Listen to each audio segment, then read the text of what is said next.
Hey, Tom.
We'll get started here as soon as a few people jump in here.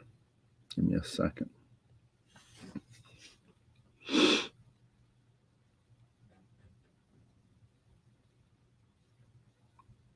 Oops.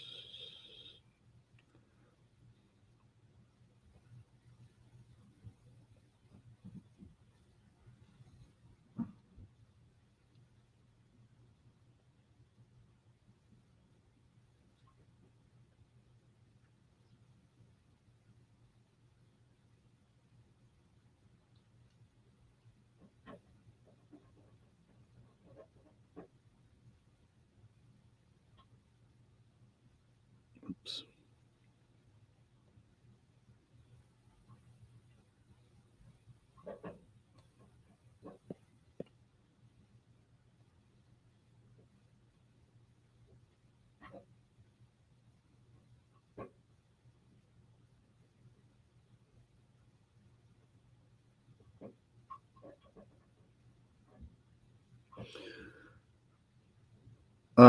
I think we're going to talk about zero turns.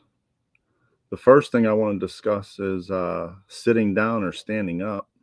I wish I can do a pull on here. I thought you can do pulls, but I can't do it. That's what I was trying to figure out now. I think it's because I'm on StreamYard, Billy Goat. I think it's, so I don't know if I'm going to be able to do a pull. But that's what I wanted to try to do here, but it's not looking good. So what's your thoughts? Sit down or stand up?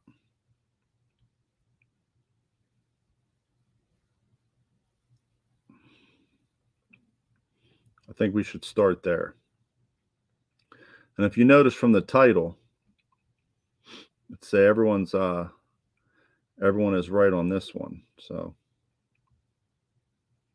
it's all preference.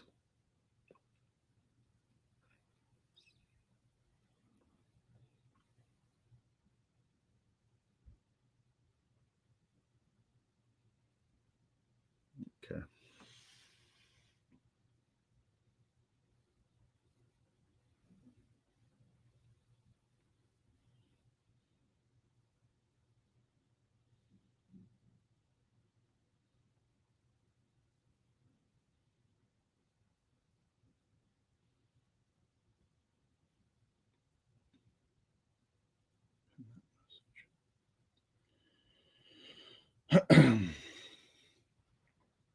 Small yards, stand up. Large yards, sit down. Okay. But what if you can only pick one mower? Like for example, like I'm only going to use one mower to my liking. You know, whether it, and what I mean by that is, let's say that you can pick one zero turn, whether you're sitting, standing, and that's your main mower, and you might have a push mower to do some small in gated yards. So, like, what size would you prefer? Because I mowed 3 acres standing up, and obviously for one lawn, I'm not going to go buy a sit down. So, what would you think would be your choice? Because if you, a lot of the channels I watch, they have one or the other. They don't have both.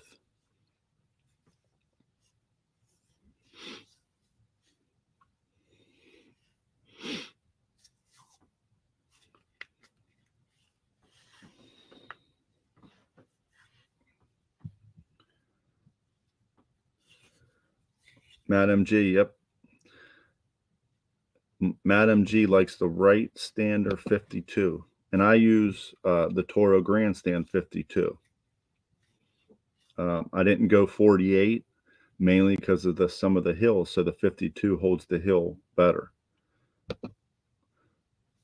Okay, Billy Good, I agree with that. That's what I feel like I would do too. I think that even though when I was cutting this 3 acre, there's some bumps and stuff like that, I feel like sitting down, it's worse for your back unless you have a really luxury sit down mower.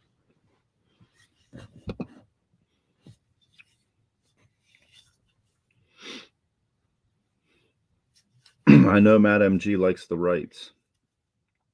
Probably his dealer has the rights. That's why whenever I put in the title, The Great Debate, where everyone is right, because everyone's different and what works best for you. So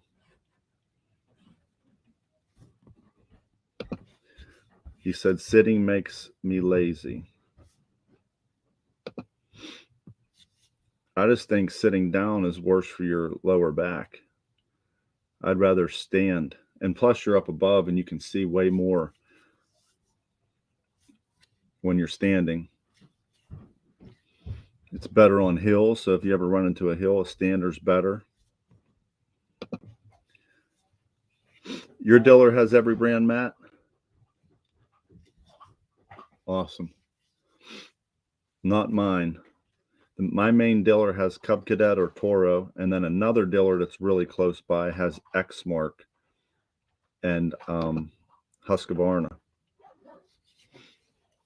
And then another dealer that's not too far away, but it's decently far. They carry Toro, Exmark, and Ferris.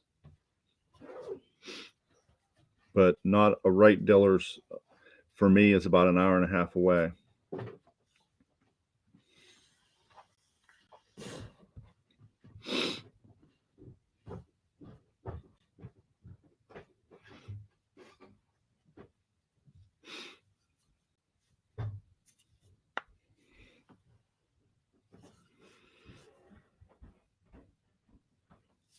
Okay, he says his diller has every brand besides Bobcat and Hustler.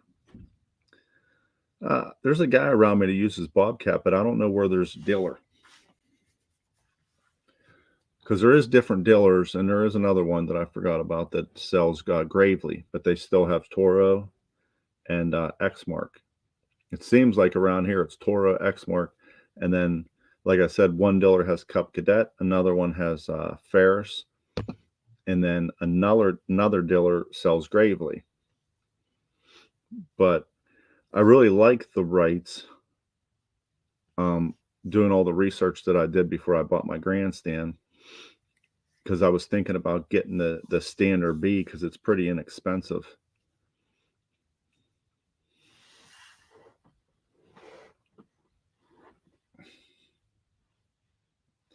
And I always wanted a 52. Just because, like I said, the hills, I don't think a 48 so great on hills.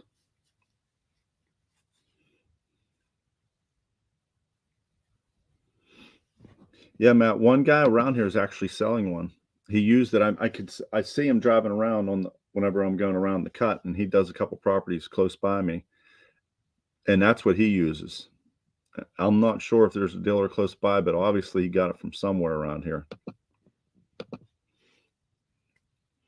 Billy Goat, they probably do sell more sit downs than stand ons because probably people around here, if you're a homeowner, most homeowners with flat land will get the sit down for sure. But I feel like if you look around, a lot of the business around here, lawn care companies around here have stand ons, if that makes any sense. So we're looking at it from two perspectives here. If you're a homeowner, most homeowners will have a sit down, probably the residential one, which you can get those at a dealer or at Home Depot. Home Depot sells around here is Toros. I think it's the Time Cutter, and they have Cub Cadets, which is the residential mowers. But my advice would be if you're going to buy a sit down, a zero turn, I'd rather look for the dealer to get it from for the support rather than a big box store, but some people don't.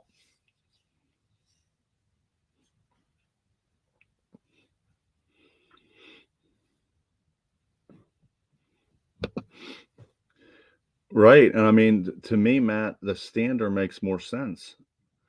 I think it saves your body, to be honest, especially like my grandstand's platform's nice. It's big, and if I want to walk behind it, I can flip it up and walk behind it. I know that a company can't recall which one came out with both. You can sit or stand, which is pretty crazy. And I forget the company, but I seen a video on it. Someone did a video on YouTube on it.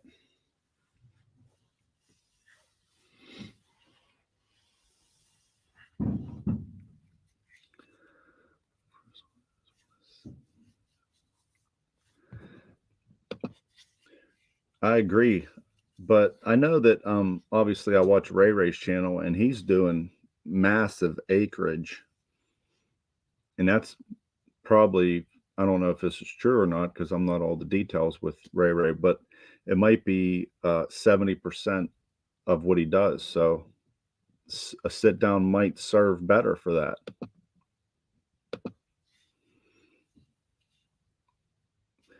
There you go. Standard for trailer space, definitely. It's definitely more compact. That's why I think a 52 stander opposed to a 52 sit down takes up way less space, and I can get into some tighter areas that the sit down can't, and I can go on hills. Now, I'm not sure if the sit down is good on hills. I never did too much research on that because I knew I was getting a stander. So maybe someone in the comments here can let me know if a sit down can make it up on some hills. I know Elite talked about putting some, he put some blocks that helps it. I can fit my 52 right and 60 Exmark with a push mower on a 12-foot trailer easily. There you go. Now that X mark, is that a standard too, Matt? Or is that a sit down? Probably a standard, I'm guessing.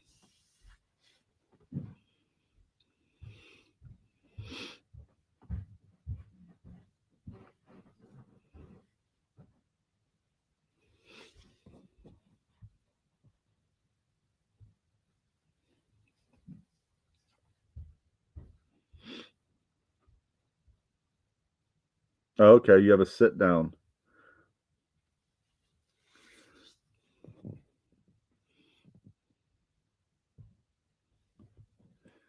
Sit down X60 inch X mark 2010. Nice. Yeah, that's just me. I prefer to stand just because of the view that you get around your mower. It's compact. For me, I can position my feet, especially on the grandstand, to maneuver hills a lot better. And the 52 obviously has the wider wheelbase. And there isn't much difference from the 52 to the 60. I think the wheelbase is exactly the same on the grandstands. And as you've seen before in a few of my videos, going underneath a tree, I can flip it up. Hey, P, how's it going, buddy?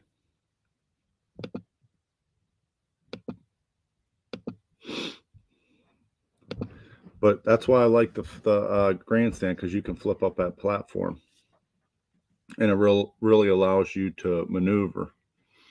And if you don't feel comfortable on a hill, which actually standing on it holds the hill a lot better, but there's a few hills that you can push it up and push it down while flipping the platform up.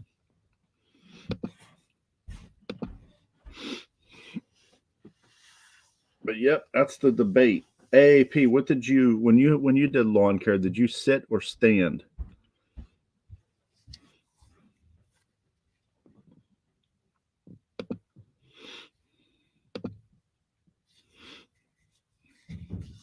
Sipping on coffee, huh? Yeah, I had a few coffees this morning.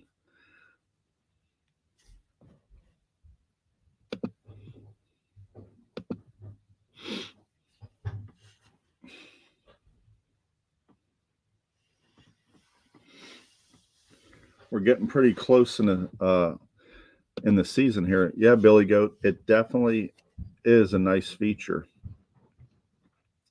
to utilize that, because when you start getting around trees and you're doing some leaf cleanups, you can really get fairly close by flipping that up. AAP had a zero tone sit down. Yeah, I still use a push mower. I don't know if um, I'll ever get away from a push mower unless my business starts to grow a little bit and generate some, and I can get maybe a 32-inch stander. And I believe Wright makes the 32-inch stander. I think Gravely makes the 32-inch, but I'm not sure of any other companies. Possibly Hustler.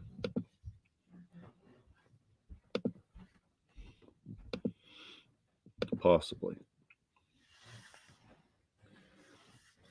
But that's where the if I was to get a smaller mower for gated yards, I would try to get the least inexpensive one, because I know it's going to last me, because it's not going to be many times used. Yeah, it is. AAP, I think a few companies came out with 32s too, which even is a tighter gate, because I know my 30-inch TimeMaster fits in a few gates, and a 36 wouldn't. A 32 would. And I think that Ferris push mower is too expensive, to just use every now and again. I mean, for another $1,000, I think you can get a stander, a 32-inch stander.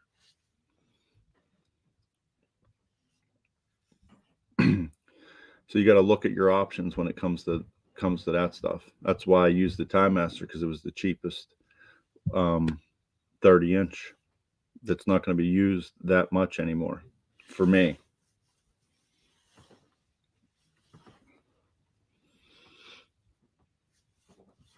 I wish I could have put a poll up here, but I don't know how to. I don't think StreamYard allows you to do that. I know if you go live on YouTube, you can do it.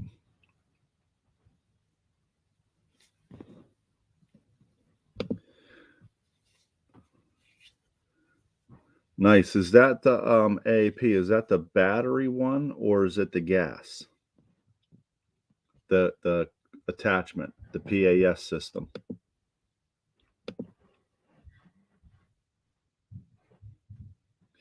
Yeah, I hear you, Matt. Unfortunately, like a few lawns that I have, they've been with me, so I'm going to continue to take care of them. But as more come in, unfortunately, I might have to dismiss a few of those. What's up, Drew? Not much. I know that you have your grandstand. I wanted to talk to you, Drew, about that grandstand. Last live, you left out of here before I asked you a question, but you were gone already.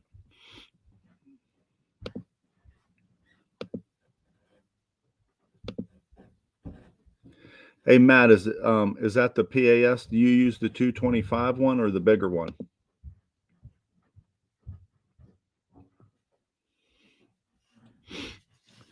Hey, Drew, whenever, like, for someone like me, Drew, with the grandstand, and I service the oil at 100 hours, obviously, I did my 10-hour break-in, obviously, but I'm at like 85. Do you recommend just doing that since it's sat through the winter, or should I just wait till I hit that 100?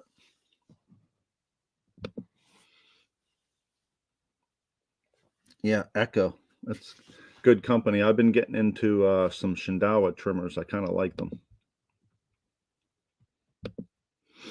Okay, Matt, the bigger one. I think it's the 2620, I believe. I could be mistaken. Kind of like Shindaiwa because of the smaller head, and it's the same company. That's just me.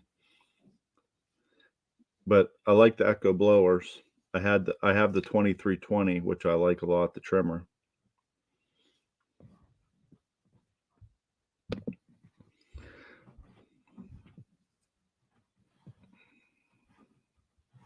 Okay. Yeah, I'll probably do that myself.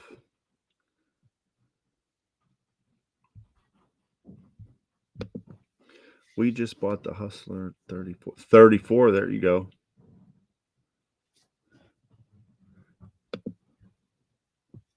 Hustler's a good brand, good company. Hi, Lisa. How's it going?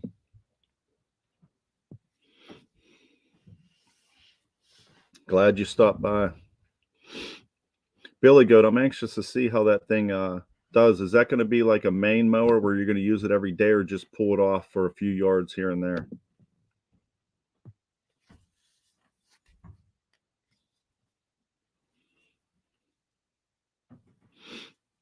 And Drew, you got the multi-force grandstand. Now the horsepower in that's a lot more than mine, I believe. I think mine is 23, 25. I'm not sure what the multi-force is. Multi-force is nice, but I just don't do, I guess, enough for using the attachments.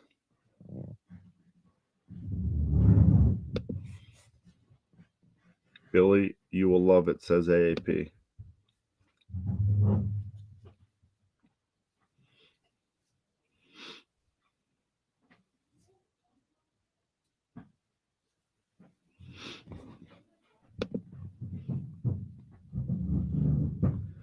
Yeah, a lot of people use Hustler. Main mower for my waves. Okay. That'll be good to see. Maybe if you do a video on it, or if you already did, I'll have to check it out.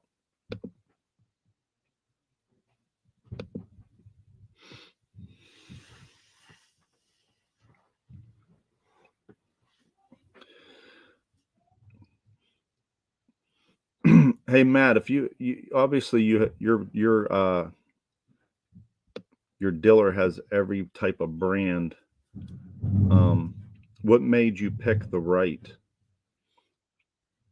over like the X Mark or the Toro or a Skag if you have Skags around there? I'm sure that is, Drew. Multi-force is a game changer. I'm sure it is for a lot of people. I did see someone though take their regular stand on and put a hitch on it. And then the thing that I would like to use is the mulching cart.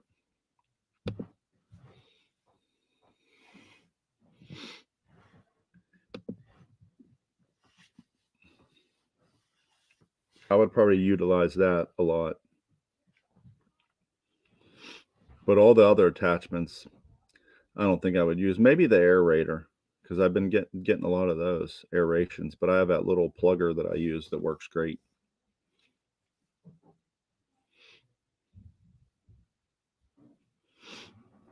Yeah, I'm just trying to do this live here to give some people some options.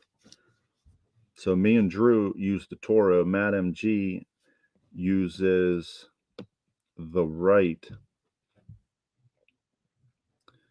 So and Billy Goat has a Hustler.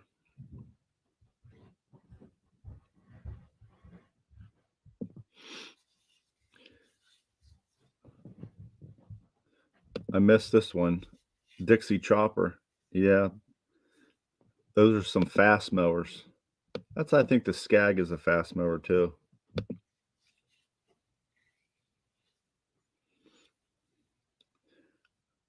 Okay. Now, if you ever did any other standers, Matt, did you like the two handle system? Because I always found that pretty neat, to be honest with you. And I know Xmark switched to that.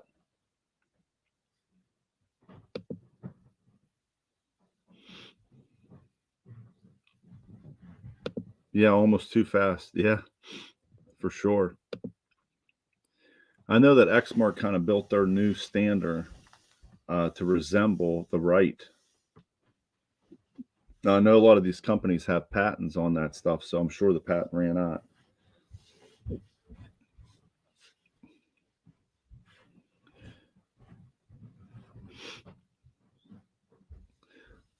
Using the single lever, obviously, since that's the only thing I ever used, I'm pretty used to it now.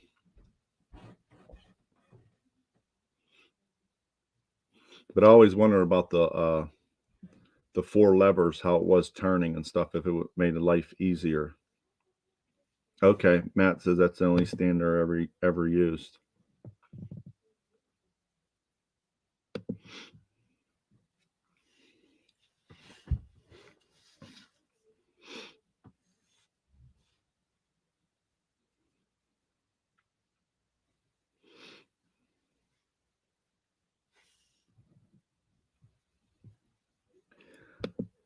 Yeah, that might be another topic. But walk behinds are nice. I mean, I had a turf tracer there for a month or so. And the controls, I think the walk behind, it's all about the controls. Whether you want to push to go or squeeze to stop and turn. Because I know that the Skag and the X Mark are very similar in the walk behinds, and the Toro is kind of like standing on a zero turn lever. They're levers. So that'd be probably the debate there.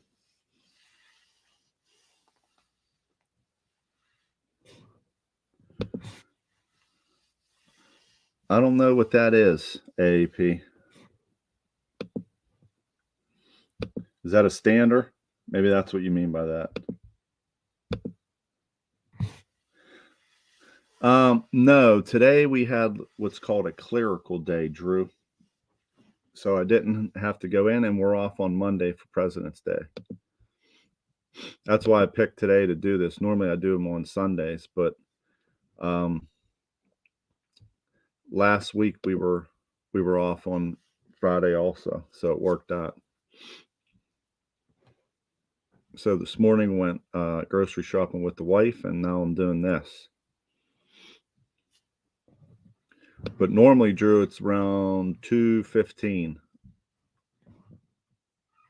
I work till.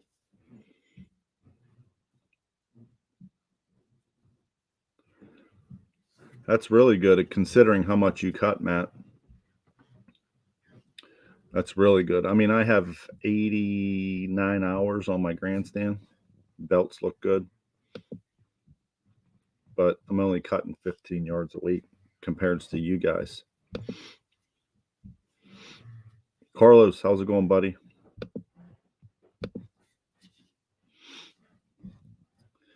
What does Carlo use, Carlo? What's your mower of choice? That's what the debate's about for 0 turns.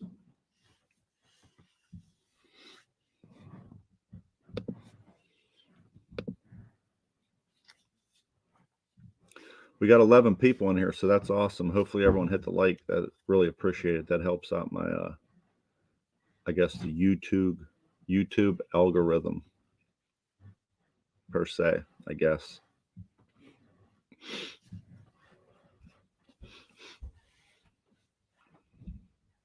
My go-to mower. Billy Goat, you're the man to talk to in here. You have a lot of different brands. That's awesome, man. The Skag 36, their controls, I believe, are very, very similar to the Turf Tracer. But the Velke thing, man, I don't know if I can handle that on my legs. Definitely good on hills, but I never used the Sulky or the Velke ever.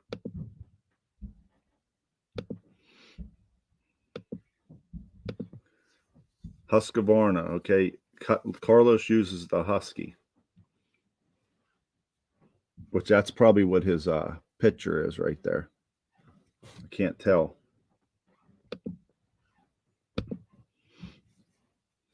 Oh, thank you. I appreciate that. AAP. Thank you. I can't tell how many likes are on here because I'm on StreamYard and it doesn't show anything besides the chat. I tried going live on YouTube a couple times, and that's extremely difficult if you ask me.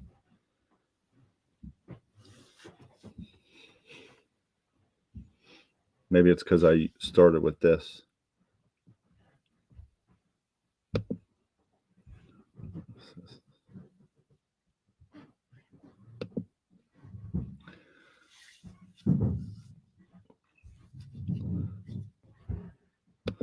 Thanks, AAP. Appreciate it. We're almost at my highest likes. That's 10. Let me see if I even hit the like.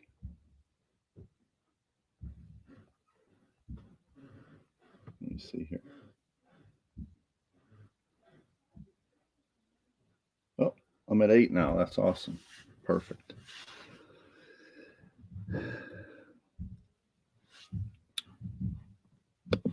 Not sure what that means. Is that app from L Blades? AP from L Blades. Carlo, you might have to explain that one. Skag SWZT is the most versatile on the planet. Billy Goat, did you ever try the Turf Tracer? The Hydro one? Which I recommend getting a Hydro if you want to talk walk behinds. I wouldn't get a belt driven one, especially with the pistol grip, if you want your hands to hurt. James Gape, thank you, buddy. Appreciate that, man.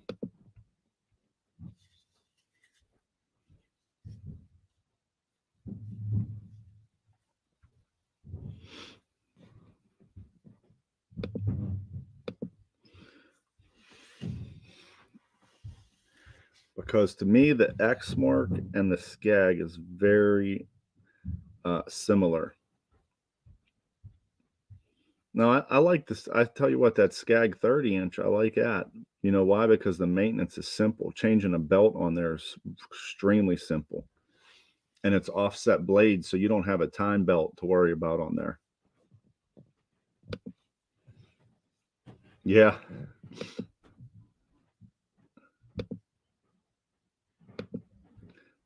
I agree there, Matt. More things to fix, in my opinion.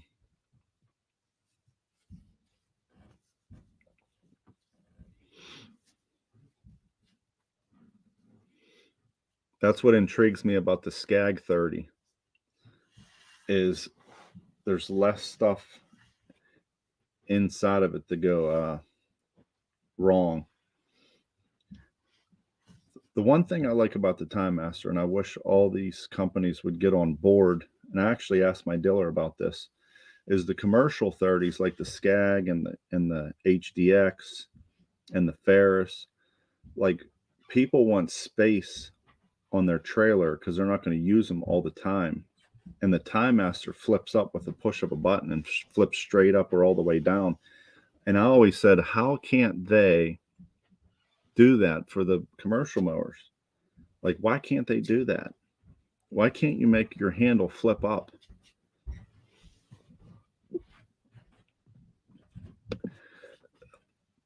It's from AP.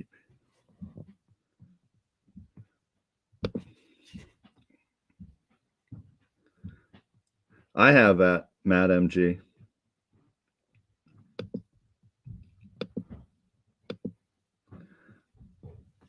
I have that. I got mine from Harbor Freight.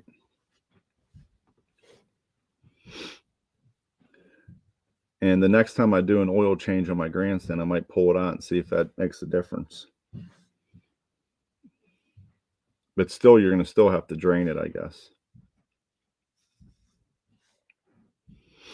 But I've watched videos on people using that in their car and everything.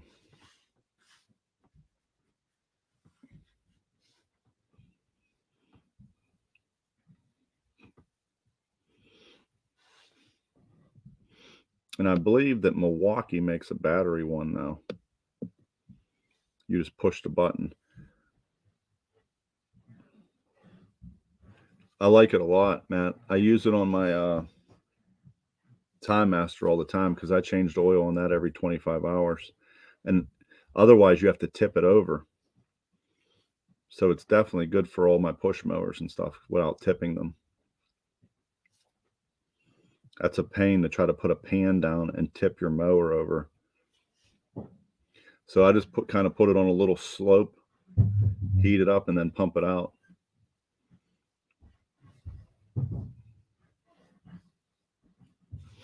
I think it was like $30 at Harbor Freight.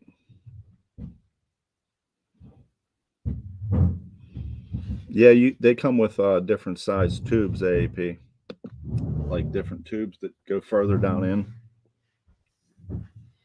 And Milwaukee, I think, come out with, like I said before, with a battery, but I've only seen it used like on water and stuff like that. I believe it's the 12-volt system. You push the button, man. It's for like draining like swimming pools and stuff. A lot of plumbers probably will use that, but the water comes flying out of it. I'm not sure if you can put the hose on there for oil or not, or what would it do to the system? Not sure.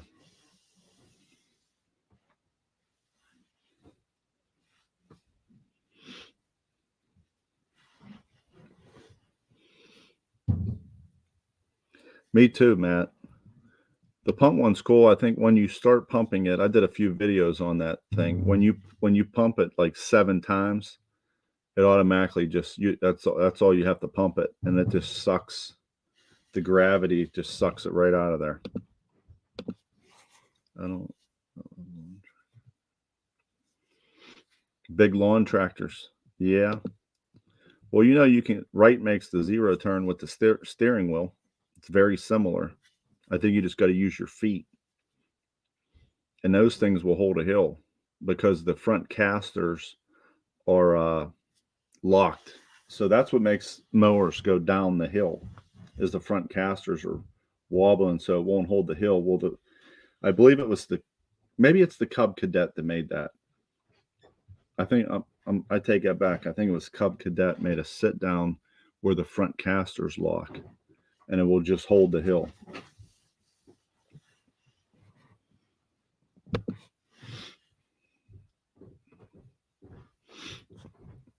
Yeah, but if you go on a big property, Billy Goat and AAP with a lawn tractor, it's going to take you probably a lot longer than it will a zero turn, obviously, because of the turns you got to make with it. That's the only thing about tractors.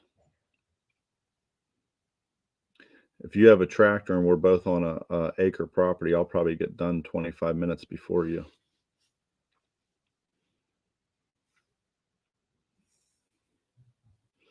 But don't climb a mountain, that's for sure.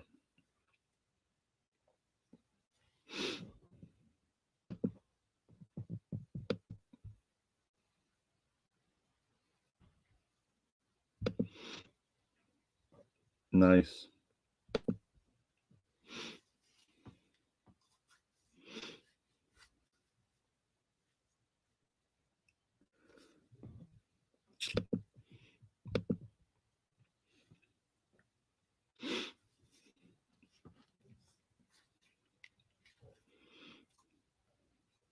So there's a lot to go into, I guess, stand or sit down.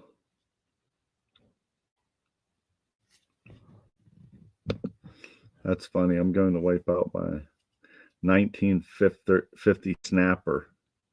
Carlos, if you got one, you got to do a video on that, man. And that should be your title. 1950 snapper.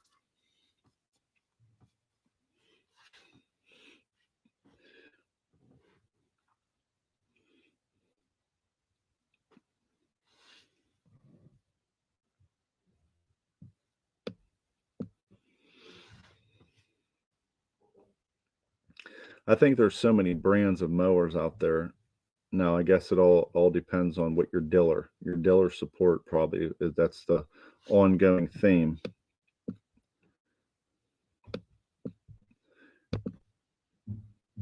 Nice.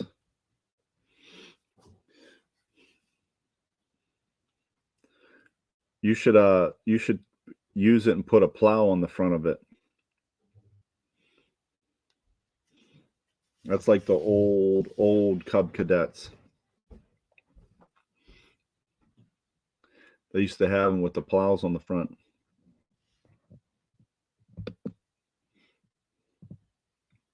There you go.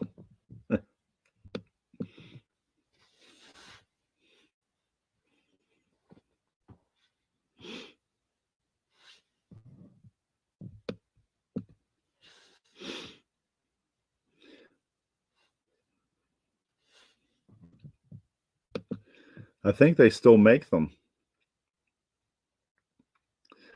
Or Snapper and Ferris is the same company, I believe.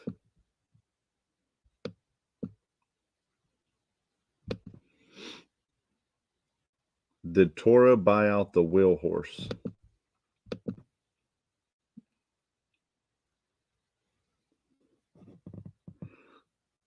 Bypass the switch. I know some of those mowers have in the seat.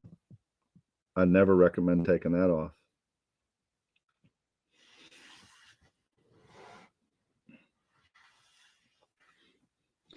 Safety is very important.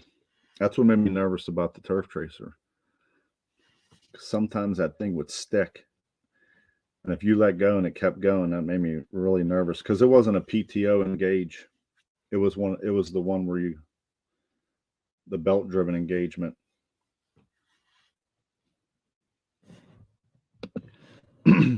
Yeah, they came up with one for Wright, I believe, that's for a stander. And the Grandstand has one too for a bagging system. I believe it has the bagger that goes behind you, and it has 2 or 3 big chutes in it, but you got to put weights in the front. And if I'm not mistaken, it has the lever.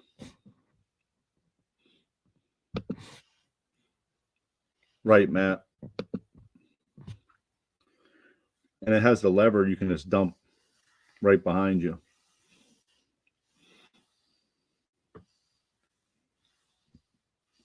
And it has a little thing that goes on your chute discharge where it hooks up that has a little wheel on it. And it tells you that the bagger's full.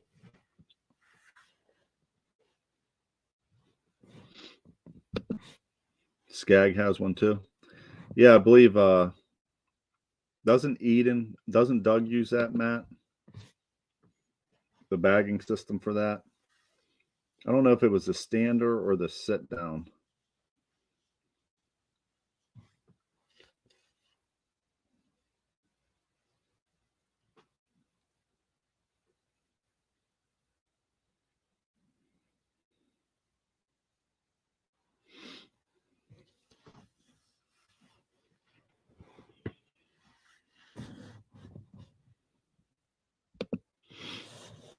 I might get a right Gravely. I like the Cub Cadet too. Yeah, whenever you look at them, Carlo, I believe the price range is all very similar. Yes, that's what I thought.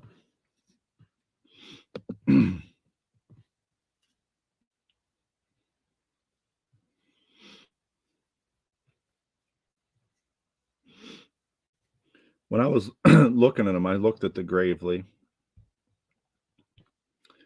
and the price was same as the Grandstand, so it was all about what diller I preferred. The Ferrises are nice also. They're like tanks.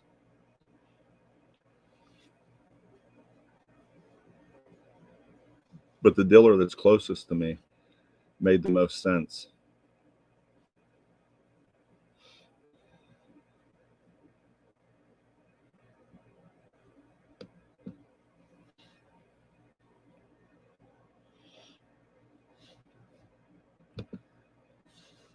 $16% off. Well, Toro, most of these mower companies will give you 0% off. I mean, 0% financing.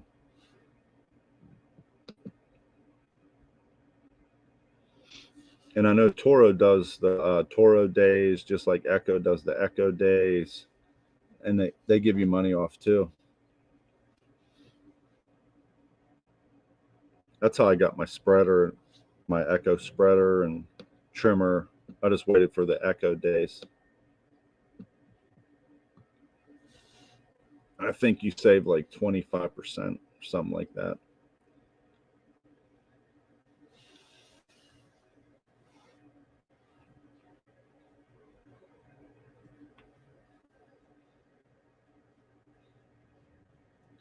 The time that I was looking for my mower, looking to buy a stander, it was hard to find the right at the time. The dealer that's about an hour and a half away, because I was just going to get the Standard B for the amount of use I use it. I didn't need the one like Matt has. They didn't have any, and they didn't plan on getting any either. Has 500 off. Yeah, Carlo, but sometimes they have the 0% too. So like my lawn, well, one of my lawns pays for that mower. That's the way that I look at it. So even though nothing's not 0%, I get it. Everyone knows that you're going to pay. Like if you came in there with straight cash, opposed to going 0%, I'm sure there's going to be a $500, $600 difference. So just to keep that in mind, they say 0%, but there's a fee in there.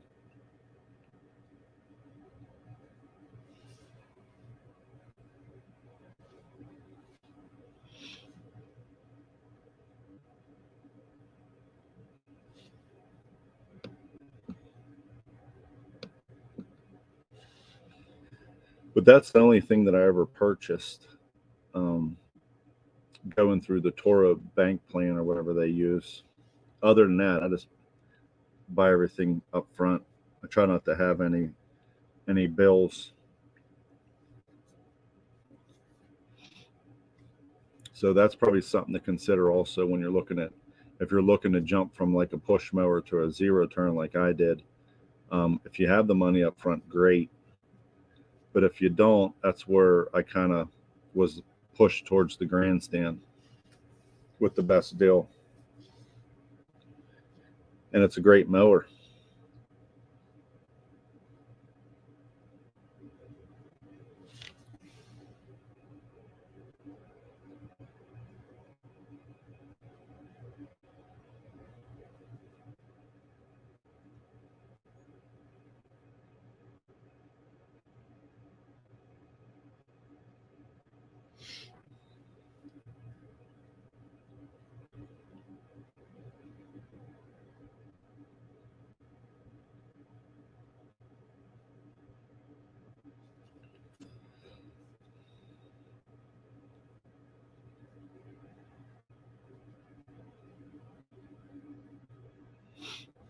It says there's 5 people still in here.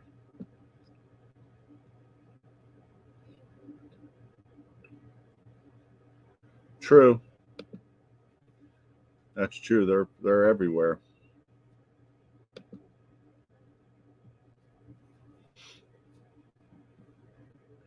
Give me 2 seconds. You guys can chat amongst the chat. I'll be right back.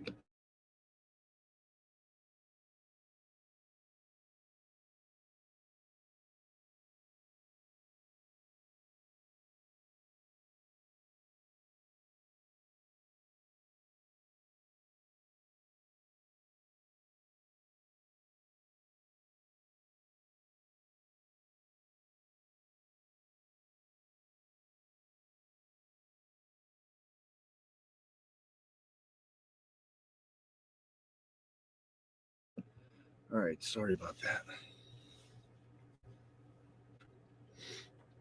Well, we got about 10 more minutes left. Carlo, you want to come up here? Let's see if I can make this thing happen. I don't even know how to do it, but I'm going to try. See if this works.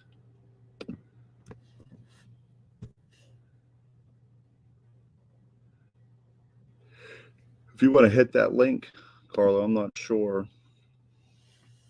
I never brought someone up on panel before. I think that'd be pretty cool. Yeah, just for a couple minutes. I only got about 8 more minutes on here.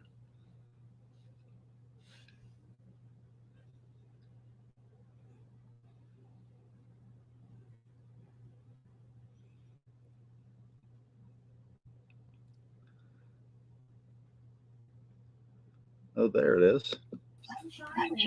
Hey, give me 1 second here. Close out. Let me see if we can turn this down. There you go. I should have got rid of the noise. Perfect. No, still got the noise. What's up, man? I never brought anyone up on panel before. I thought that'd be cool. Yeah, it's fairly easy. You just go into there, you put your link there, and then anybody can come up, you accept them, and then you just enter them into the thing. It's pretty simple. Yeah, just copy and paste. I guess you can't do that from YouTube. No, you can't. You should. It doesn't make sense why they don't have it, but they don't. You know. Yeah, me and Bill went to 3 dealers yesterday. We traveled pretty far. I made a video of it, but I don't know how I'm going to post it because a lot of the video didn't turn out too well because I used this little camera and it's a lot of off angles. So I don't know. Is that GoPro? No, it's an Ahsoka or Asuka, whatever. How's the battery in that? Oh, they don't last long at all. No, that's always my biggest problem. Yeah, it ran out halfway through doing my video at the end, and I was like, I couldn't get some of the good stuff that I wanted, and it was doing its own thing to save battery, cutting some of the video short. And I was like, I wish I just used my phone, but I didn't want to use the phone because I thought it was too obvious if I'm walking around going like this. Hey, everybody, you know what I mean? So yeah, this was pretty nice because I could just sit there and walk with it next to my hand like this. I'm sitting there just going like this, trying not to be. But I think most of the dealers realized I was doing that anyway. But they didn't come and talk to us at all. Like they left us alone. It was kind of strange. Yeah, a lot of those guys that do that, do the videos like that you're talking about, like going into a dealer and stuff. They do voiceovers on it. You know what I mean? That's probably what I'm going to do because the voice, the volume is horrible in it. Yeah, they just walk around with their phone.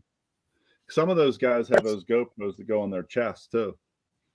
I actually have the kit for it. I haven't figured out how to work it. That's why I bought that, because I want to do the chest strap and the head and up here, Yeah. so I can get better angles. Like because the phone doesn't get good angles for action. It's better for like doing a still or talking or walking around doing stuff. But if you're out working, the phone doesn't get a good angle and stuff. No, the iPhone that I have it can zoom like way far out. Yeah, but it has the what the heck's it called? Where like how it is now, like how my background blurs. So like when you're standing still, I like to use my phone. That's pretty cool. Yeah, how it blurs it out. So you're on your phone doing this? No, this is on my computer. If you're obviously on StreamYard, you can go down to your settings and go back down and just blur it. Oh, that's cool. Yeah. Yeah, I don't know how to do that. I have to figure it out. But my phone does that too whenever I videotape. It's called cinematic mode. You know, and like a lot of the intros and stuff, when you make a video, I like to use that cinematic mode. Or if I'm shooting like a mower, it'll make the mower like stand out when you're doing stand still videos. Yeah, it's pretty neat.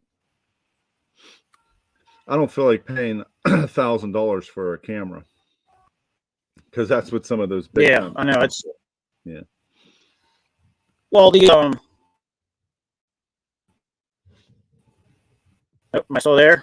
Yeah, you're here. There you go. There you go. Yeah, that's pretty I tried neat. to blur it. I think it froze me though.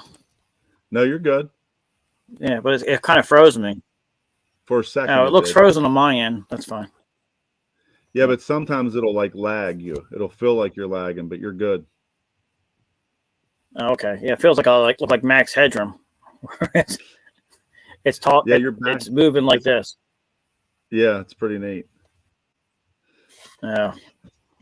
Maybe I should take it off the blur and slowing everything down. That's what it feels like, don't it? Let's see if I can get it off there really quick. Now I can't even get off of it. Okay. Yeah, if you go back to your background, just hit none. It'll go off. There it is. There it goes. Yeah, it was. I'm on a Wi-Fi repeater. I found out I need to get a Google Hub. That's what I need to get. It works better than a repeater.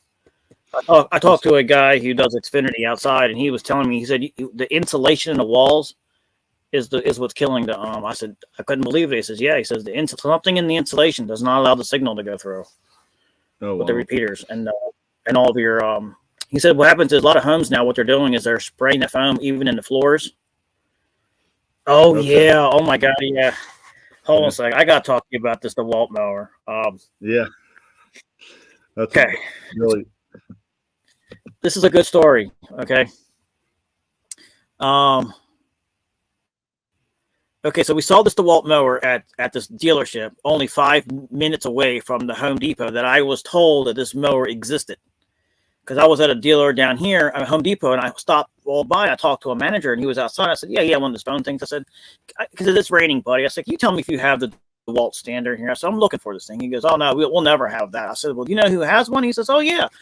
Billy has one. I said, well, how do you know that? He goes, well, I just talked to them. He says, they're trying to get rid of that thing. They were trying to give it to us. And I said, do they still have it? He says, oh, yeah. He said, they're trying to get rid of it. So we think I get a good price? He goes, oh, yeah. He says, they're discounting it down to nothing, I'm sure. So him hauled around about it, figuring I couldn't find the damn place. So I said, well, we're heading that way. Let's go check. So me and Billy were going to the next dealer, and we both saw the Home Depot. I said, let's go in there and just check and see if it's there, right? Yeah. Go in there. As soon as I pull up to the parking lot, it's raining like cats and dogs. So because we're going to look for this, go in there, nothing. They got everything else up a lot. The thing is full. No. I said, okay, I guess I'm too late. Somebody bought it. So we roll into the next dealer, the one that we're supposed to go to. It's not even 5 miles away from the place, okay? First thing we see is a DeWalt mower. And I'm like, the hell? Come on, what's the coincidence? This thing is probably the one that's supposed to be over there, right? They probably sold it. They probably sold it to them, or because they're a Cub Cadet dealer, maybe they just grabbed it from them because they have Cub Cadet. And it said 10,999 something, marked down to 8,400, whatever. I bet them SOBs got it for like $6,000. Yeah, that's what I was looking for. Because usually I remember been to Home Depot when they discount stuff out. I mean, they discount it to get it out, you know. Oh yeah. And And we were looking at it, and even when we came back outside, I noticed there were stickers that were on the front that were taken off. I said, that was probably the Home Depot sticker, how much it costs, right on the front of the damn thing. I was like, what are the odds? They don't even have any DeWalt mower inside there or Cub Cadet mower in there. Yeah. And they have all the new stuff inside and all the used stuff outside. And as soon as you walk in the door, there's this massive DeWalt 54-inch stander with only has 0.4 hours on it marked down. I was like, this cannot be a coincidence. They got it. Yeah. I was like, I missed the boat on that. I probably could have picked it up for nothing. And it's a nice machine. I tell you, it's built well. I seen who did a video. I think Brian's Lawn Maintenance did a video on that thing. I think I know on the. I know. He did, and also Blades of Green actually has one. Okay. Gave him one, and it has a spring assist for the lifting the deck that works really well. I mean, it probably resembles the Cub Cadet. It pretty much does. That's who makes it. Cub Cadet makes it for them. They're the same vehicle, basically. There's a couple little tweaks to the way it looks, but that thing had huge. I mean, the tires must have been this wide on the back. It looked like slicks in a race car. I was like, holy crap, this thing is nice. But I don't have any DeWalt tools, so it doesn't tickle my fancy to buy it. You know what I mean? Like, you know, if I had DeWalt tools, I would drool over it. You know what I mean? Yeah. But I don't have DeWalt tools. I mean, I do had some stuff in the past, but 10 years ago, I would have jumped all over it. You know what I mean? It shocks me that someone like DeWalt, like a big company tries to jump into that space. That's a hard space to get into with all the companies already there. Well, what they're doing is they were hoping is they could make an extra buck by just slapping the name on it and make more money, and then offering, instead of selling the Cub Cadet at Home Depot or Lowe's, but Lowe's probably didn't jump on it because Home Depot is more connected with them, and they could say, okay, we can buy this, and if you're the guy who has all the DeWalt tools in the house, you're going to definitely want this mower. But they're trying to gear it towards the commercial. But what they're actually doing is they're gearing it towards us kind of guys who are solo guys, and people who are just getting into the industry. And you're going to go to Home Depot to find stuff. You're going to do it. You're going to go either Home Depot, Lowe's first before you find a dealer. That's just statistics. You're going to do that. And that's why I put on here, like I put as a homeowner, I would always check a dealer before anything first. Mm-hmm. You know, before you go to the big box. So if like a homeowner watches this live show, like that's what I would do. I would always go to a dealer because you know you're going to get better support than you were at a big box. You know, but what you do is you go. What's that? No, I was just going to say, it's what you do. You go to the dealers and see what they have and see their pricing, and then go to the big box store, see what they have, compare. But when you compare the prices, be sure to compare what model number you're getting, because some of the tools that are sold at the box stores are dumbed down a little bit. Absolutely. They might look like they're full commercial, but they're giving you the one option that makes it just a slightly bit cheaper part on it that's going to break down. So, but most people don't care when they're first buying something, you know what I mean? But you got to compare apples to apples, and then you could probably go back to the dealer and say, "Look, I saw this over there at this price," and they might say, "Oh, we'll give it to you for this," you know, buy it from us. They might work with you a little bit. That's like the TimeMaster when you go to your dealer and get it and you pick it up. It's already got a full tank of gas, the oil. They give you extra oil. They give you all the different things. Where at Home Depot, it's in a box, and you take it home and do all that. No, it's because the dealer has to do that. The dealer has to prep it. It's called pre vehicle inspection. If you're a dealer, I used to sell cars, and even lawnmower dealers have to do the same thing. They have to actually take it out of the box, run through it, do its paces, start it, make sure it works, and all that stuff. Fill the oil. They can check off their list, so the warranty says it's all been done by the dealer. I think the dealers actually, I think the manufacturers actually pay them. It's like they get a check or something for doing it. Like they get paid off. Yeah, because that's how the car dealers are. The car dealers are actually paid by the manufacturers to do that stuff. Well, that's good to know. You know, because I know me, if I'm going to spend $1,300 on a push mower, I'd rather go to the dealer. I was a little upset though when I got my stuff, because I wanted the box. I wanted to open it up and do it myself. I went there, my weed whacker's already set up, gassing it, ready to go. I'm like, what? They're like, oh yeah, we have to do that. And I was like, I heard from a couple. I was like, man, I wanted to take it out of the box myself. I liked doing that, you know, cutting with the tape, open it up, and just looking at it, going, oh, it's so cool. And spending 3 days putting it together. Yeah, I hear you. Yeah, I should have done that when I got my edger, because even the guy there, he goes, "Are you sure you want to put this together by yourself?" I'm like, "Yeah." And no, I should have had him do it. I didn't know. I didn't know how to do it. Yeah. I was 100% guesstimating on that thing. Well, I think if Cub Cadet wants to sell more DeWalt mowers, they should probably dumb it down for a homeowner, opposed to some guys like, like a lawn Yeah. care company. Well, You know. the problem is they're not going to, because they want it to be a professional grade mower. But they have some different levels. If you've seen what they have out, they have some of the like the walk behinds that Craftsman and Cub Cadet makes. They have Yeah. that version in DeWalt, so it looks like it. And then they have a zero turn that kind of looks like the Cub Cadet Yard Hero one with the bars in the back. They made that same version for DeWalt. Okay. But what's I nice didn't about know it is that. if you do, oh yeah, they have. I went to one store that had them all at one time, and I was dumbfounded at the price, because they were like about $1,500, almost $2,000 more than the Cub Cadet version, and they were the exact same damn thing. And I was just Oh like, wow. yeah, they're selling it for the name. Right. Well, Yeah. well, what's the name? Black and Decker owns Cub Cadet now, or not owns. Yeah, Cub Cadet got bought out by Stanley Black and Decker, bought them out, so they're owned by DeWalt basically. But they'll keep the name though. They bought everybody. They bought everybody out. Yeah, they still keep the name because they have to. That's how it sells. They just want the names under their umbrella of companies so they can make more money and the stockholders, but they can also control the market better, because now they can cross-reference products. And so it's for production. They can do more production because now they can borrow more things from other manufacturers. Like Hustler is part of that. Hustler got bought out by them. I forgot the name of the Hustler. Toro and Exmark are the same, right? Yeah, Toro actually bought Exmark. Exmark used to be its own company, but Toro decided to buy them out because they were their direct competitor, and they were basically putting Toro to shame. Yeah. But what's nice about the way they do business is Toro's stand-on mower is completely different from Exmark's. They're like touching. That's actually, Yep.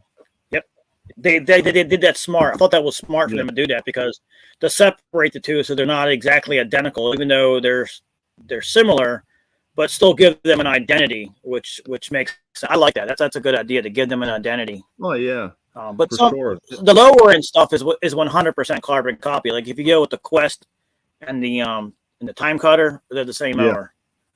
Right. But you get into like the Z Master and to the Laser. I think they're similar, but they're not the same anymore. Right. And then you get to their big one. Yeah, and even the decks even look different. Even the controls, on the standers are completely different now. Yeah, Billy's got a point. We were just there in the box stores, man. They are pushing battery mowers like you wouldn't believe. But they're almost hiding. They should, The reason why is if I'm just a homeowner just cutting my grass and I can get a Toro battery weed whacker, Toro battery blower, why not? Eliminate gas. Okay. Talking about that, you will not believe that my prayers got answered. Yeah. I have been praying to the manufacturing gods or whatever. Please make a freaking battery that everybody can use. Right. Yeah. Guess who did that? Milwaukee? Guess who just did that? Who's that? I'll give you a hint. Oh, Husqvarna did. They just came out with a line. They collaborated with Bosch is making the batteries for everybody. They collaborated with Milwaukee, Ryobi. They collaborated with Makita, Bosch, and a couple other. There's 10 manufacturers all together that are going to. But since Husqvarna is the one spearheading it, they're advertising it first. I don't know if this is only in the UK or it's going to be here in America, but I'm getting advertisements from Husqvarna like crazy right now about it. It's the best idea ever. It's called the Clean Air Act Initiative, and they made one battery that can use all the platforms. Oh wow! But that's genius, That's what I've been saying they got to do here, because people won't buy the batteries when you think like, okay, well, if I got to buy $500 in batteries, now if I go buy a different brand, they're useless. So you're So saying that Husqvarna created a battery that I can use in Milwaukee tools? only, but you got to buy there's a new lineup now, I guess, that they're going to Right. come out with, start something new. I don't think you can use it on your old tools, Right. but it's a new lineup, and it's basically, you know how the lithium batteries have those slots that go like this. Yeah. Yeah. Well, apparently it's got like a bunch of slots on it, so it'll fit the other stuff. Oh, okay. And the battery, it's an 18-volt battery platform, which I thought was. I'm not going to say this. I shouldn't say this on your channel because I spit it now too much about this, but I talk to people and then this shit happens and I get no credit for it. I went to the GIE and I talked to the guy from Sweden. Okay. He's from Sweden. He's an engineer out there. And I said, can I ask you a question about the battery? He goes, yeah, sure. What? I said, can you start making batteries that are more affordable? He's like, well, why? I said, because your batteries are $200 a piece, right? Yeah, they are. I said, it's nice. I said, that's nice for the commercial people, whatever. I said, but can you make an option where you have a battery like Ryobi and Milwaukee and Makita has? Because I said, your batteries are way over engineered. I said, aren't they waterproof and stuff? He goes, oh, yeah, of course they are. I said, he goes, yeah, of course they are. We're from Sweden. We do everything right. I got it on video, but the audio is horrible. I swear to God. Billy was recording it, right? And but the audio, and he said that. I said, well, look, I got an idea for you. I said, why don't you just go to a battery manufacturer, word for word verbatim, they stole it from me. I said, go to a battery manufacturer, somebody who's making batteries good, like I don't know, go to DeWalt or something, or go to Briggs and Stratton and use their battery platform for everything. Word for word verbatim, they come out with a product. Well, do you see that Toro? I think how is that possible?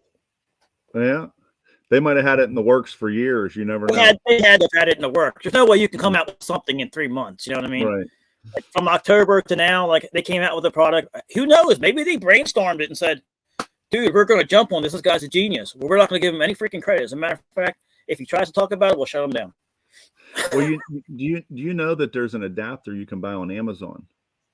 Oh yeah, so yeah, you can.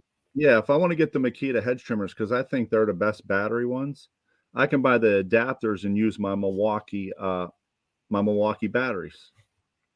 Yep. For their hedge trimmers. Well, that's what I was getting at. I think that's why why they wanted to push the whole DeWalt thing with the tools with the battery, because DeWalt's known for having like the better batteries. You know what I mean? Yeah. Like their run time and power, they just seem to run better and last longer than most other, from my experience. Well, they got them new Mac batteries now, I guess they're called. Yeah, so they've been doing the battery game for a long time, and they pretty much dominated it back in the early 2000s, and they dominated the battery industry. I mean, that's all you got was DeWalt. If it wasn't DeWalt, it was Milwaukee. You know, they were the two. Right. They were always, who's better than the other one. You know, there was nobody else really in the game, even though there were, but they really were off to the side. You know, if you look at like lawn care stuff, if you look at like, I think Husqvarna and Makita is, if you watch the guys that like trim hedges like professionally and they use battery stuff, that's the two batteries they use. Well, here's another thing I saw. I forgot to point this out. We went to the first dealer, and with that whole initiative thing, I think they are in cahoots with Makita too now, because Makita has a lawn mower that has the same battery pack that Husqvarna has. Like it's a bag you wear on your back. Yeah, it's a big one, right? Well, I have a video of it, and I took a video of the Makita, the way it looks and shape and everything. I went over to the Husqvarna one. They look identical. Wow. I mean, like they were made in the same factory. They just tweaked the plastic just a little bit. And I'm thinking to myself, you know what? That would be so awesome if Husqvarna would come out with a platform like Makita where you can put two 24-volt batteries and stuff. Yeah. And the batteries are cheaper that way, and then you can use those batteries on handhelds. But Husqvarna also has a handheld chainsaw now. Finally, that's part of the platform. Okay. And I have a link on my Facebook page. If you look on it, you can see it. I'll put it on there because I signed up to their. Do you want to see more videos? And boy, did they show me more videos. I got like 1 an hour. It was like, really? But, but I think Toro just come out with a new line. They're coming out with it this summer, where it's the backpack battery, and their hedge trimmers are 42 cuts per minute, which is equivalent to Makita's, which is like the highest cut that you got from a battery. The only thing is you have to use that backpack. From what I understand from a lot of users, that the Makita one was probably the best hedge trimmer Yeah. From a lot of people, even overseas, people that can get a hold of the Husqvarna and steels, they still preferred the Makita for hedge trimming. Well, They if all you said read that they were like, the specs on the Makita are almost equivalent to a gas hedge trimmer. that's cool. I got to look into it because I know Husqvarna was actually ahead of the game on the whole battery. They're the ones that pretty much came out with it because Well, the way they they've been doing it place for their batteries, like yeah. Husqvarna, is the smartest idea ever. Is how it's inside the machine. Yeah, they're the ones who actually, if you look at a lot of the molds, some of the other stuff, it's like where they're old patents for the chainsaw. They don't use it. It's the old stuff. Yeah. And the newer stuff is different. But they also came out with the whole pass-through battery where you plug it into your back. They've had that for 10 years. They were just never known for it. And I was because they're not big in this country. They're more overseas. They're UK. It's a UK company. They're more like, that's what they do over there. They're slowly trying to push they actually pulled all their product out of Lowe's. You know that?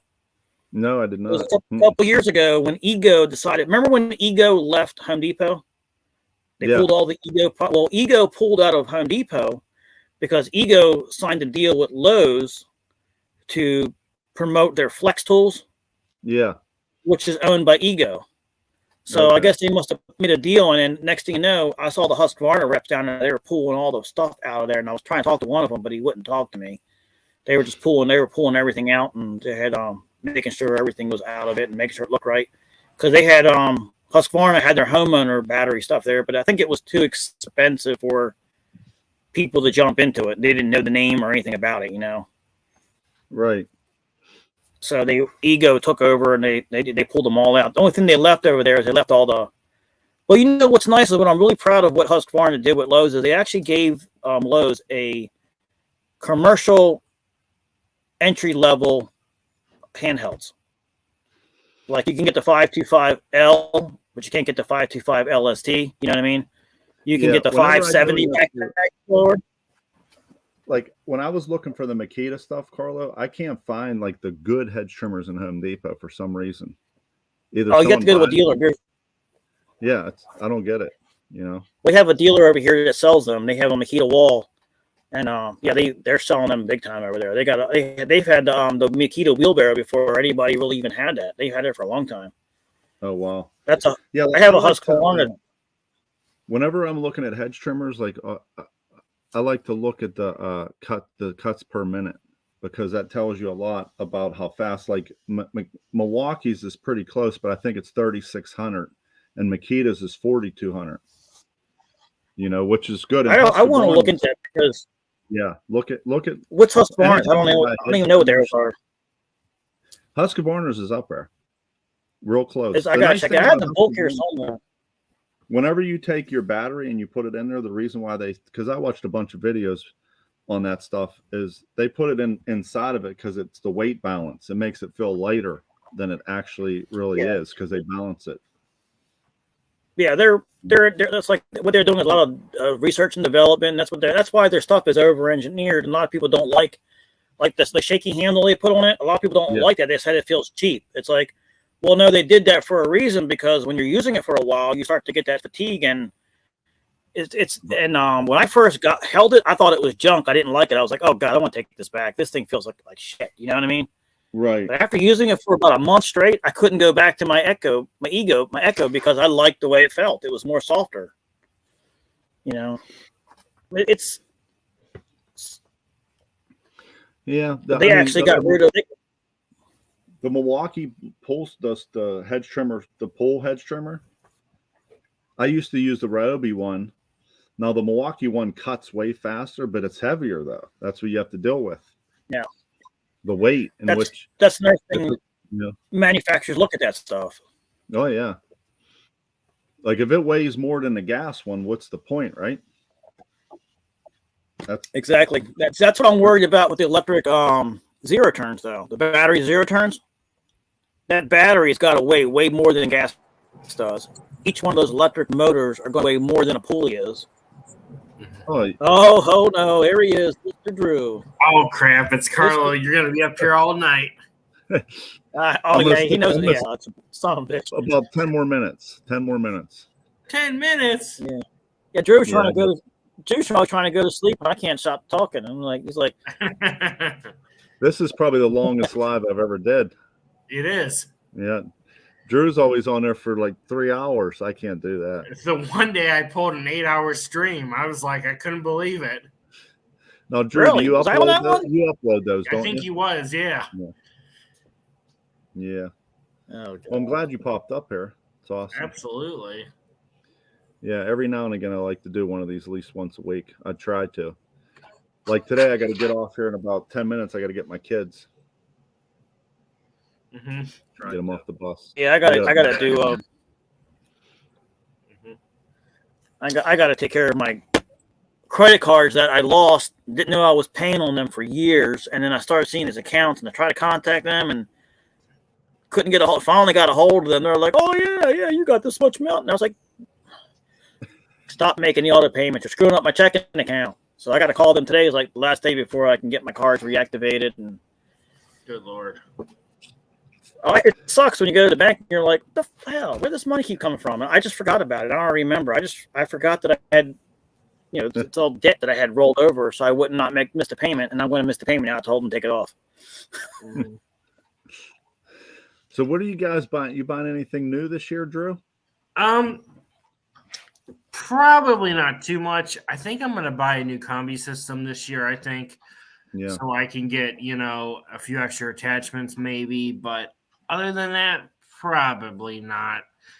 I mean, maybe a new trailer if the right one came about, for the right price, but probably not. Yeah. That's what I think. I think I'm at the point now after 3 years accumulating stuff that I'm going to kind of lay low this year, I think. Mm-hmm. Unless it happens. Yeah. I think I'm going to just use what I got and continue to produce revenue. Right. That's the smartest thing to do. Was it like Andy's was saying? I think he felt a little bad saying this when he was at the GIE. He's like, all these mowers aren't going to make you any money. It's like, what's going to make you money is doing your business right. It's right. Even though, but that's the whole reason why everybody's there, just to see the mowers. I'm like, I'm surprised they didn't kick them off the stage. Yeah. Yeah, that's the thing. Like, you accumulate and you grow and you grow and you grow, and you get so many properties where I had I didn't have to, but I wanted to save time getting a zero turn. Mm-hmm. So now I'm at where I'm at. But if I did get something new, I would probably get rid of my Echo trimmer and get a PAS system for sure. I think that would come in handy, especially for the hedge trimming. Even though I use the battery ones, like I never ever used the gas hedge trimmer ever. But so I never did. So I don't know if it's going to save me. I might use it and say, why didn't I do this way earlier and save me so much time at a place, When you get a POS system with a gas hedge trimmer, you're not going to want to use electric anymore for big stuff. I know it's got so much power. But the light trimming and making it look nice, the battery is way better for that because you can get in the tight areas. Correct. And do something. But when you got a big area to do, I mean, especially if you have hedges that get you're taking a foot off of it or whatever. Right. You just run that gas just full on. It's just cut it all down, Right. Yeah. But it is heavy, though. Let me tell you, it does hurt your shoulders. You get used to it, but it's the longer out the pole goes, the harder it is to use. But you get more dexterity, but it starts to weigh like this, like it's, But gas gets a little bit lighter and lighter as the tank drains. Battery does not. That's that's true. Some of them are upper. That's for sure. In weight. The Ryobis were nice. They were super light. The thing about it is their cuts per minute is way down. I mean, I've always had people ask me, what do you prefer? I'm like, I said, if you're just, a solo operator and maybe, only have 2 or 3 houses you trim bushes for, probably just getting a battery. Then you don't have to worry about the carburetor and things like that. Right. I mean, if you're doing very, very little, but I mean, unless you're going to, go after it, then full time doing bushes, then get gas, Right. Well, the good thing about that is a homeowner, you can store it in a garage, and you don't have to smell the gas, Right. Right. I do love the Milwaukee ones, and and whenever I do a trimming job, I just try to, but because I am a teacher, I try to do it, set it up in the summer, just one day, one job. Right. I'm not out there lining 15 hedge trimming jobs up in one day. I just kind of take my time with it, spend a couple hours here, go back home. So that's why I kind of like the battery system. And don't have to buy the big one that costs $300, the 12 volt. I just have a couple 9 amp hour ones. That Oh works yeah. for the whole day. Yeah. I mean, it's kind of nice about with your schedule too. I mean, depending on what you got going on with your wife and kids and stuff, but you could bang out, 2, head spraying jobs, over the weekend if it's all on Saturday, or one Saturday, one Sunday, really quick, and then and still do whatever else you got to do. Yeah, that's what I always like in the summertime. Like I'm free. I'm free. So whenever when she would get home, I would leave for a couple hours, go do one job. Plus, it's daylight till 9 o'clock, which helps a ton too. Oh, I love this. I work all the way till the sun goes down. Yeah. I'm not a morning person. You're not going to get me out there at 8 o'clock in the morning cutting grass. I can't do it. I know everybody else does it, and I get shit from everybody. Like, that's not right. You should be out there. Like my girlfriend always, because I see the guys out there in the crew. I said, because they're stupid. Go back to sleep. Right. Even though I should be out there. Commercial properties and stuff. Yeah, you can be out there like 6 a.m. or 6:30, but I mean, Well, that's what some. Dude, that's what one of the, some of the things the guys that like if I cut from sun up to sundown in the summertime, you have to and guys are pushing lawns like that all the time. You have to remember that at some point in time, you're not going to have 9 o'clock at night no more. It's going to be 7 o'clock, 6 o'clock, where you don't have that time. That's the part I hate. Yeah. All right. I hate that. I know. And some people say, well, why are you off work at 2 or 3 o'clock? I'm like, because I busted my behind this morning. I got up at 7 a.m. I was on the first job at like 7:10, and I, got what I needed done for the day. So I can if I want. See, Drew's smart. I do the opposite. People are like, why are you still working this time of day? Because my dumb ass got up at 10 and I'm over here working till 8 o'clock at night. That's me. I don't know, though. I may start a little bit later, though, this year. Like, roll out maybe like 8 or something instead of 7, But how many lawns you do in one day, Drew? That's a good question.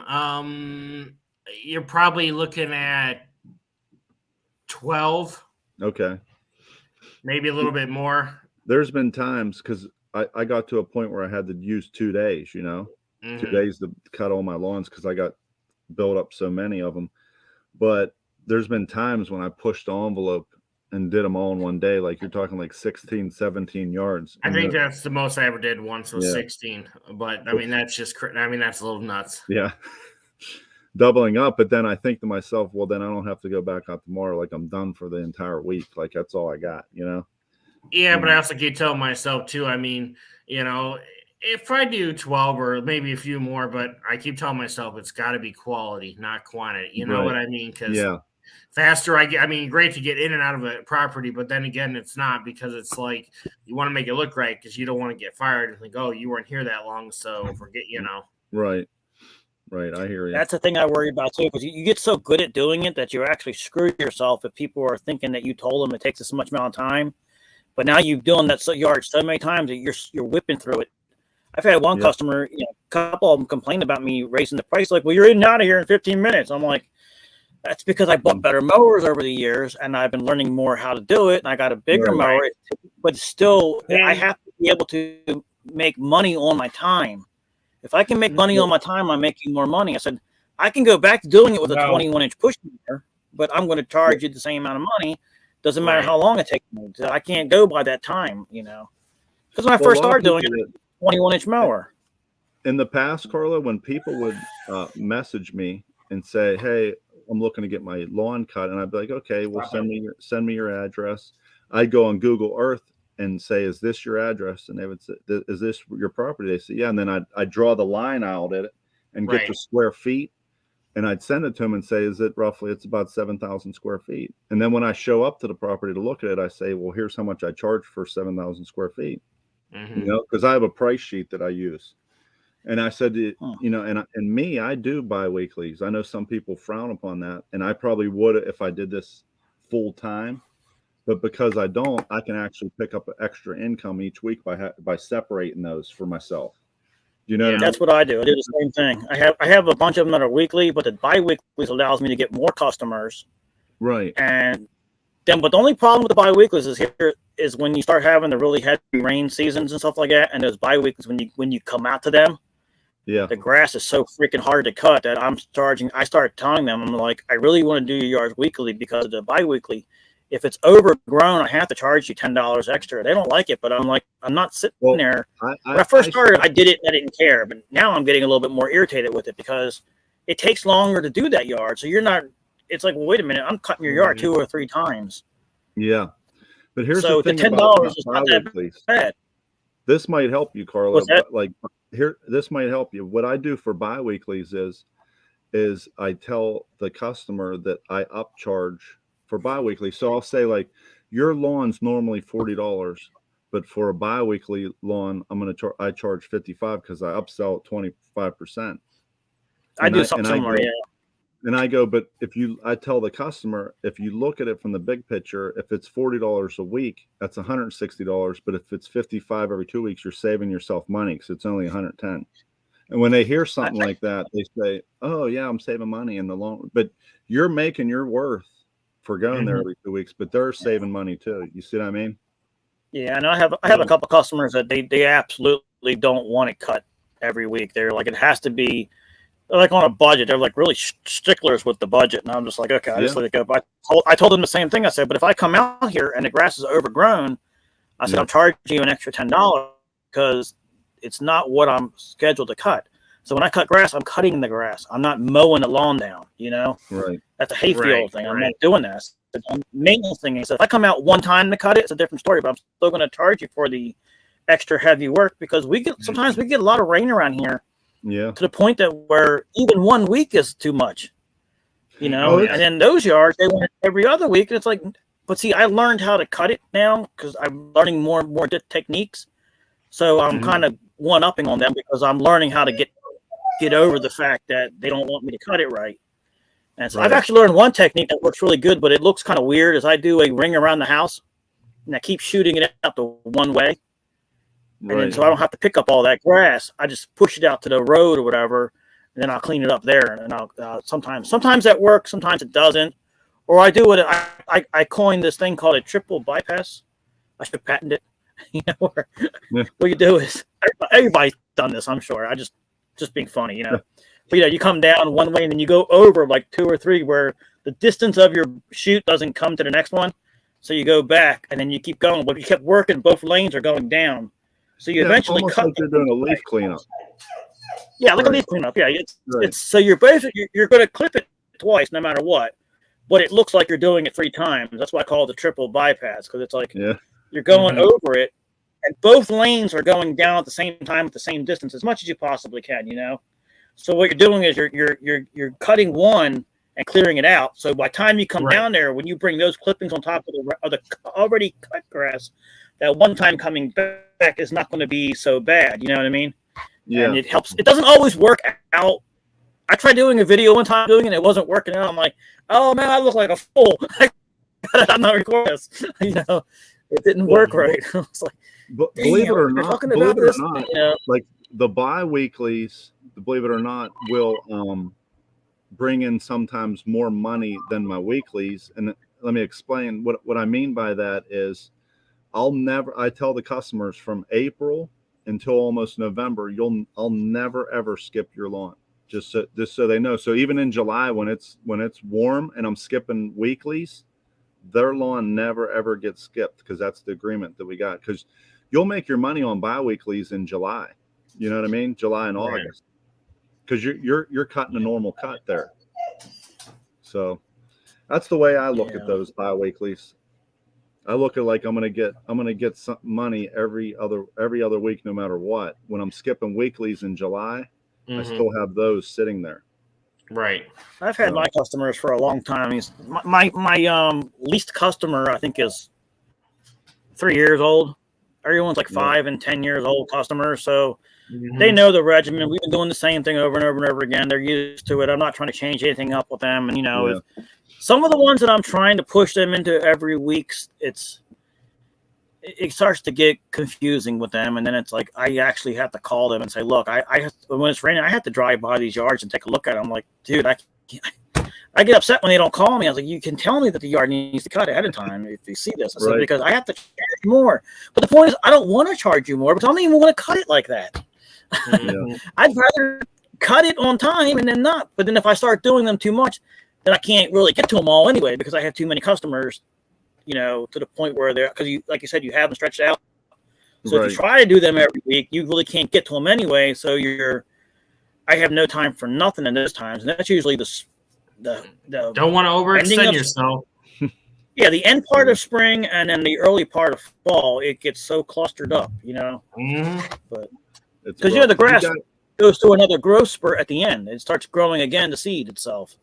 Do you guys skip? Because I've talked to some lawn care guys, and they say they never skip weeklies, no matter what. Even in July, they'll go there and still run over it. Like me, I don't do that. It ruins the yard. Yeah, right. Like people can do what they want, but I think it's yeah.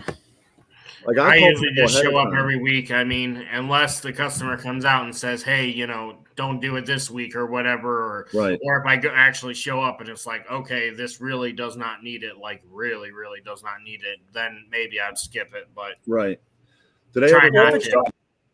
If it's dried up and burnt, you're actually going to do more damage because the wheels are just going to crush the grass. It's going to break the grass, and then it's going to mess it up. So.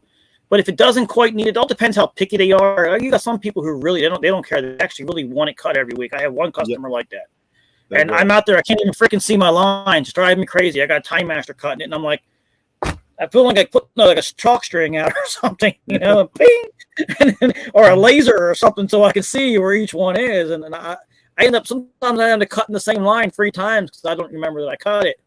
But he's got a prestigious yard. And his is yard too, but he's got like a prestigious yard, and he's one of my best customers. He gives me a lot of work and everything, so I don't argue with him. But sometimes, a couple times, I had to tell him. I said, "I'm not coming. I can't even see what I'm doing." And he was upset at me. I'm like, "I can't see the damn grass." Mm-hmm. But he's funny though because he gives me a lot of work. But I like that because he gives me a lot of work and. I can't not do it. Then I have some customers that don't want to cut even when it needs to be cut. I hear you on that. I hear you. But for sure, I usually leave it up to them. Like I usually message all of them on like a Wednesday and say I'm coming Saturday. Please let me know in advance if you need me or not. But I tell you what, if they say we don't need you this week and I go back the following week and it's a foot, then I'm, it's hard to. Mm-hmm. It's tough. Absolutely. But I'm gonna head off here, guys. Thanks for stopping up. I gotta call my lawyer anyway. Drew, I'm not gonna get into that. What's that? When's your next live? I know. I think you went on last night. I did for a little bit. Now my allergies got real bad, and I just then cut it or whatever. I don't know. We'll see what happens. Maybe later tonight. We'll see what happens, though. All right. I'll be at a basketball game till. Yeah, he did. He was allergic to my voice. That's what it was. Probably. Drew was allergic to my voice. He was like, "Yeah, Carla keeps talking. My eyes are watering." Oh God. Thanks for stopping. Take care, guys. Yep, we'll see you. All right, man.